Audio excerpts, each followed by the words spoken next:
ఇది బండి ఇది బండి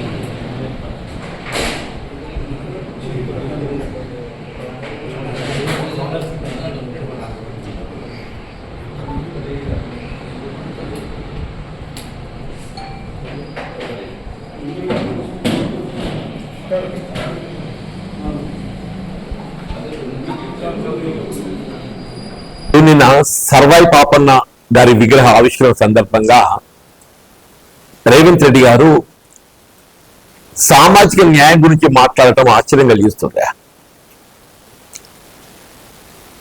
వీళ్ళ రాష్ట్రంలో నడుస్తున్నటువంటి ఒక ప్రభుత్వం అంటే జాతీయ పార్టీగా భావించేటువంటి ఒక Congress party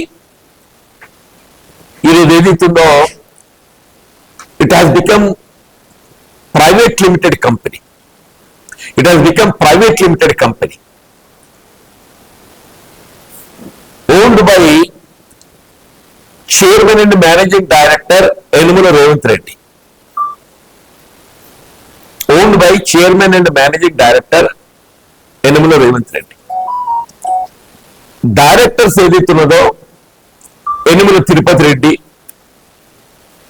Yanamala Kondal Reddy, Yanamala Jagadish Reddy, Yanamala Bhupal Reddy, Yanamala Krishna Reddy. They were all directors. అంటే ఇక్కడ మీ పాలన ఏ విధంగా నడుస్తుందో దాన్ని మొత్తం తెలంగాణ సమాజం అంతా గమనిస్తుందని చెప్పంటున్నాను. ఇప్పుడు మీరేదైతుందో అలాగే కేసీఆర్ గారి ప్రభుత్వంలో కేటీఆర్ గారు, హరీష్ రావు గారు ఏదైతుందో ఉద్యమ నాయకులుగా, అంటే కేటీఆర్ గారు, హరీష్ రావు గారు ఏదైతే ఉద్యమ నాయకులుగా, హరీష్ రావు గారు ఏదైతే 2004లో అప్పుడు ఉమ్మడి రాష్ట్రంలో రాజశేఖర రెడ్డి గారు ముఖ్యమంత్రిగా యూపీఐ చైర్పర్సన్ సోనియా గాంధీ గారి యొక్క ఆమోదంతో ఈ was included in to the cabinet. Harish Rao గారు ఏదైతున్నదో ఉమ్మడి రాష్ట్రంలో వైఎస్ రాజశేఖర రెడ్డి గారు ముఖ్యమంత్రిగా,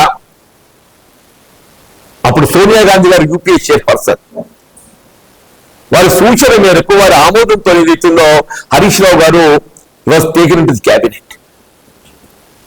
కేటీఆర్ గారు ఏదైతుందో ఉద్యమ నాయకుడిగా వారి పోరాట ఫలితం ఏదైతుందో తెలంగాణ సాధించబడటం, తెలంగాణ వీళ్ళ ఉద్యమ అంశాలు, నిధులు, నీళ్లు, నియామకాలు ఇవన్నీ నెరవేర్చడం ఏదైతే భాగస్వామి కావటానికి కొరకు ఏదైతుందో they were included in to the cabinet. Not like your brothers Yanamala Tirupathi Reddy, Kondal Reddy, Jagadish Reddy, Bhupal Reddy, Krishna Reddy, వాళ్ళకి ఎవరికి ఏం హోదా ఉందో తెలియదు కానీ రాజ్యం చేసేదంతా వాళ్ళే రాజ్యం చేస్తున్నారు. ఎవరు చెప్పంటున్నారు. వీళ్ళ హైదరాబాద్, రంగారెడ్డి జిల్లాలో జరిగే భూ ఆక్రమణలు అన్ని కూడా ఏదైతుందో వాళ్ళ కనుసంధంలో వాళ్ళ సూచన దొరుకుతున్నాయి. That's why I said it's a private limited company owned by Yanamala Revanth Reddy as a chairman and managing director. Directors are his own brothers, none else. వీళ్ళ కేసీఆర్ గారు ఏదైతుందో దశాబ్ద కాలం 2 పర్యాయాలు ముఖ్యమంత్రిగా సమాజంలో ఉన్నట్టుగా బలహీన వర్గాలను వాళ్ళ కులవృత్తులు ప్రోత్సహింపజేయబడే విధంగా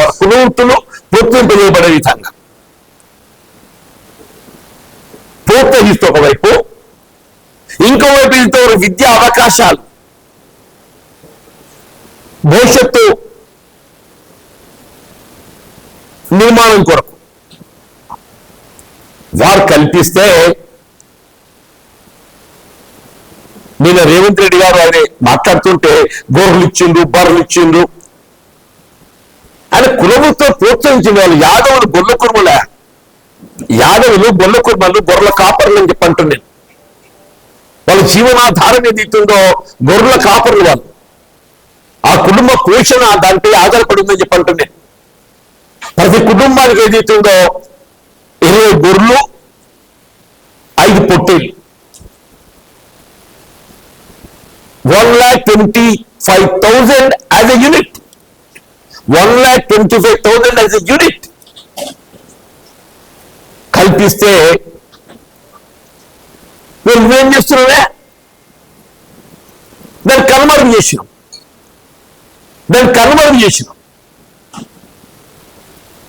వీళ్ళు మత్స్యకారులు ఉన్నారే, గంగపుత్రులు కానీ ముచ్చిరాజులు కానీ, వాళ్ళ జీవనాధారం చేపల పెంపకం.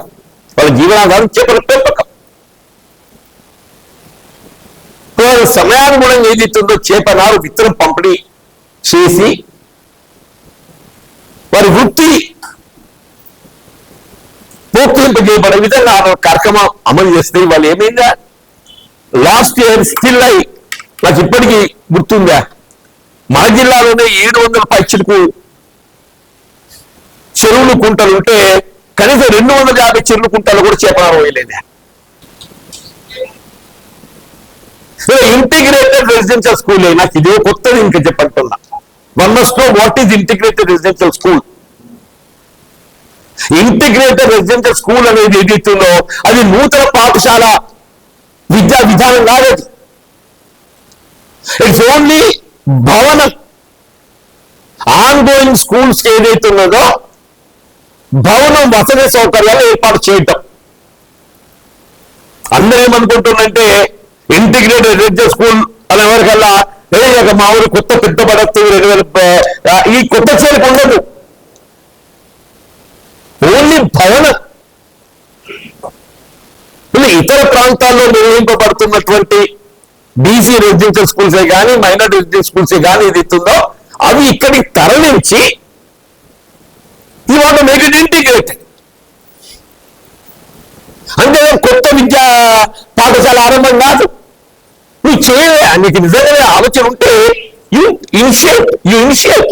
కేసీఆర్ గారు ఒక విద్యా విధానాన్ని ఏదైతుందో రూపొందించి బలహీన వర్గాలు జ్యోతిబా పూలే సమాజంలో 50% పైన ఉన్నాయి బీసీలు. కేవలం ఎస్సీ ఎస్టీలే కాదు, మైనారిటీలకు అవకాశం కల్పించిండు. ముస్లిం, క్రిస్టియన్స్, బీసీలకు అవకాశం కల్పించాలని చెప్పని దేశంలో ఎక్కడ లేని విధంగా దేశంలో ఎక్కడ లేని విధంగా ఏదైతుందో 262 బీసీ రెసిడెన్షియల్ స్కూల్స్. నీకు ఏ నియోజకవర్గం కానీ ఒకటి బాయ్స్ రెసిడెన్షియల్, ఇంకోటి గర్ల్స్ రెసిడెన్షియల్.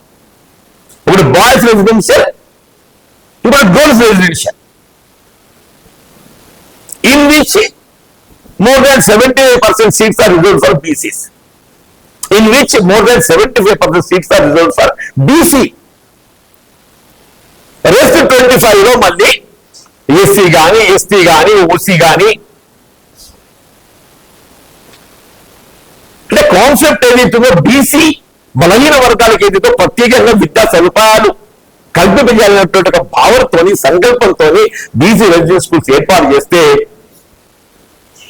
అది అట్లే కొనసాగు. కేసీఆర్ గారికి ఎట్లా పేరు, మరి అది దాన్ని ఎట్లా కనుమరుగు చేయాలి? కేసీఆర్ గారి పేరు ఏదైతుందో అది అట్లే కొనుక్కున్నారు. అల్లిపూర్ బీసీ రెసిడెన్షియల్ స్కూల్, అల్లిపూర్లో BC residential school which is upgraded up to junior college. Laxmipur ఉన్నదంటే నేను గర్ల్స్, మా ఇంట్లో రెసిడెన్షియల్ స్కూల్ ఇక్కడ గర్ల్స్ ఉంది, బాయ్స్ ఉంది.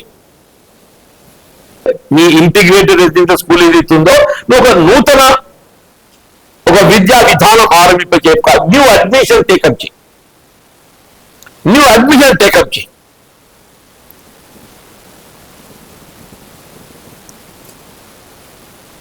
నువ్వు అంతర్జాతీయ స్థాయిలో చేస్తావా, స్టాండర్డ్ స్థాయిలో చేస్తావా, చెయ్యు. కానీ ఉన్న రెసిడెన్షియల్ స్కూల్స్ ఏదైతున్నాయో వాటి యథావిధిగా కొనసాగింప చేయబడే విధంగా ఉన్న రెసిడెన్షియల్ స్కూల్స్ అవేవే కానీ అవి యథావిధిగా కొనసాగింప చేయబడే విధంగా అక్కడ వాటికి ఏదైతుందో స్థలాన్ని సేకరింప చేసి అక్కడ భవనాలు నిర్మాణం చేయి. కానీ ఏదైతుందో అవి లేకుండా చేసి అవి అక్కడే ఉంటే కేసీఆర్ గుర్తుకొస్తుంది కాబట్టి నాడ లేకుండా చేసి ఏదో పెడతా అని చెప్పంటే మాత్రము ప్రజలు సహించమని చెప్పండి. అసలు ఇంటిగ్రేటెడ్ స్కూల్ కోసం విద్యా విధానమే లేదా నీకు?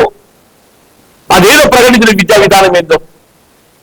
ఇంటిగ్రేటెడ్ రెసిడెన్షియల్ స్కూల్ కు నీ విద్యా విధానం ఏంటి? Young India integrated residential school.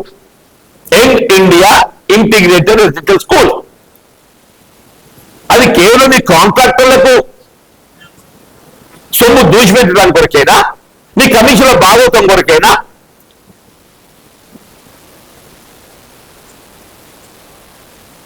మరి అడ్మిషన్ ప్రక్రియ ఏ విధంగా ఉండబోతుంది?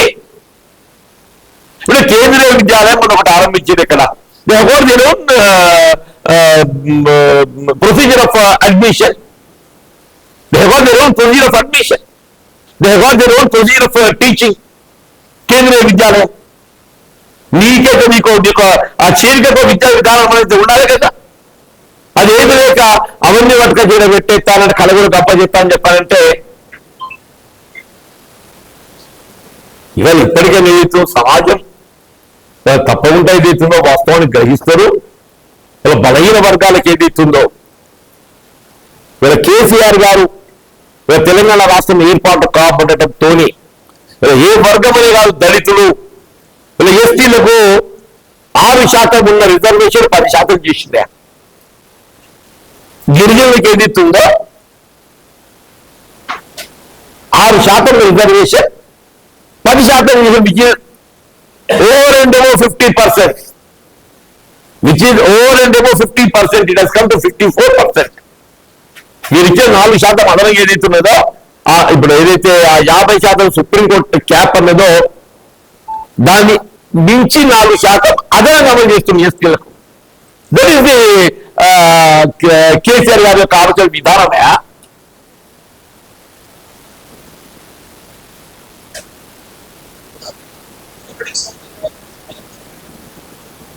కాబట్టి ఏదైతుందో ఇలా బలహీన వర్గాల అభ్యున్నతి,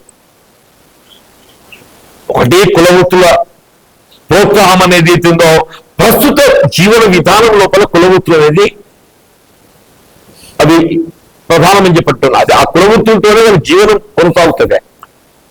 ఆ కులవృత్తులు ప్రోత్సహింప చేయాలి తప్పనిసరిగా. నువ్వు అన్నావు, నువ్వు కేసీఆర్ గారు 20+5 25 ఇచ్చింది కదా, నేను 50 ఇస్తాను ఏదో చెప్పిండు. ఇక గొల్లపులకు అన్ని చెప్పుడే నేను పాడవాలి.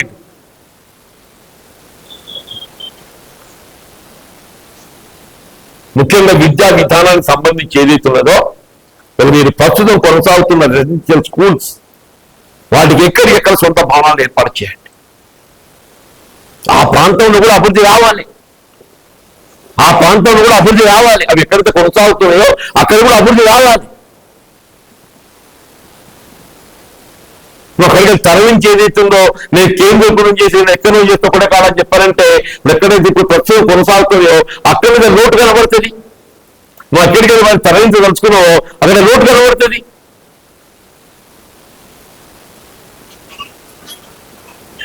నువ్వేదైతుందో కేసీఆర్ గారు ఏదైతున్నదో ఆయన 10 సంవత్సరాల పాలనలో 652 పాఠశాలలు ఆరంభింపజేసింది. కేసీఆర్ గారు ఆయన పాలనలో 652 రెసిడెన్షియల్ స్కూల్స్ ఏదైతుందో నూతనంగా ఆరంభింపజేసిండు. ఇలా 58 సంవత్సరాల సమైక్య రాష్ట్ర పాలనలో 261 ఉంటే మోర్ దాన్ 100% ఇంక్రీజ్ చేసి నువ్వు కేసీఆర్ గారిని ఆదర్శంగా తీసుకోవా రేవంత్ రెడ్డి. ఓ బొమ్మ పెట్టుకోవాలి నీ ఆఫీస్లో. రేవంత్ రెడ్డి గారు నిజంగా తప్పే ఉందంట. నీ ఆఫీసులో ఏదో కేసీఆర్ గారి బొమ్మ పెట్టుకోవా ఒకటి. ఆయన ఆదర్శంగా తీసుకోవాలి. ఏ విధంగా ఏదైతుందో రాష్ట్రాన్ని అభివృద్ధి పథకం తీసుకుపోయిండో, ఏ విధంగా దళితులు బలహీన వర్గాలు అల్పసంఖ్యాక వర్గాలకు ఏదైతుందో తోడు నిలిచిండో నీకు ఎప్పటి మధ్యలో మెదలాలి. ఎప్పటి మధ్యలో మెదలాలంటే కేసీఆర్ గారు బొమ్మ పెట్టుకో. ఆలోచించి రాత్రి నిద్రలను ఆలోచించారు ఆయన. ఎప్పుడు ఏదైతుందో విమర్శకు పరిమితం కాకు.